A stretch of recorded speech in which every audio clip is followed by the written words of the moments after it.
ब्रेकनंतर बुलेटिनमध्ये आपल्या सगळ्यांचं पुन्हा एकदा स्वागत। एक महत्त्वाची अपडेट।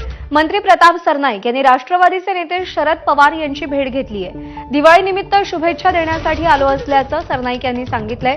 डिसेंबरमध्ये होणाऱ्या एमसीए निवडणुकीसंदर्भात ही भेट घेतली असल्याची सूत्रांची माहिती आहे। एमसीएच्या निवडणुकीमध्ये अध्यक्षपदासाठी अनेक इच्छुक असून त्यात सरनाईकांचे पुत्र विहंग सरनाईक यांचंही नाव चर्चेत आहे आणि याच पार्श्वभूमीवर ही भेट झाली असल्याची शक्यता वर्तवली जाते।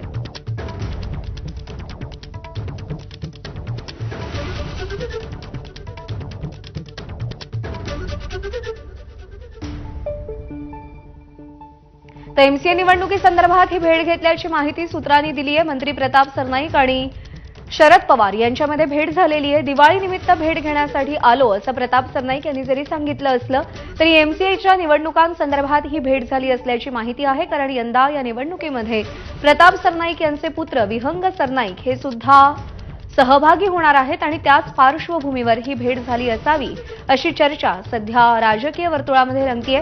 पण अर्थात दिवाळीच्या निमित्तानं ही भेट झाली आहे असं सांगितलं जरी जात असलं तरी या भेटीनं अनेकांच्या भुवया उंचावलेल्या आहेत।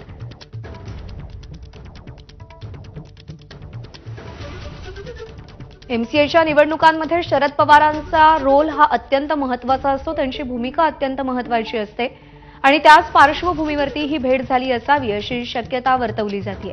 प्रताप सरनाईक यांचे पुत्र विहंग सरनाईक हे यंदा निवडणुकीच्या प्रक्रियेमध्ये सहभागी होणार आहेत आणि त्या निमित्तानं या भेटीला महत्त्व आहे। सूरज सावंत आपले प्रतिनिधी आपल्या सोबत आहेत। सूरज, नेमकं काय कारण या भेटीमागचं, काय चर्चा झाली असल्याची शक्यता आहे? प्रज्ञा, नक्कीच आपण पाहिलं तर प्रताप सरनाईक यांनी शरद पवार यांची नुकतीच भेट घेतलेली आहे। तरी प्रताप सरनाईक म्हणत असले की ही दिवाळीनिमित्त शुभेच्छा संदर्भातली ही भेट होती, मात्र ज्यावेळी दोन राजकीय नेते ते एकत्र भेटतात तेव्हा नक्कीच राजकीय चर्चा ही होतेच। मात्र या भेटीमागे एमसीए निवडणुकीच्या पार्श्वभूमीची देखील जोरदार चर्चा होऊ लागलेली आहे।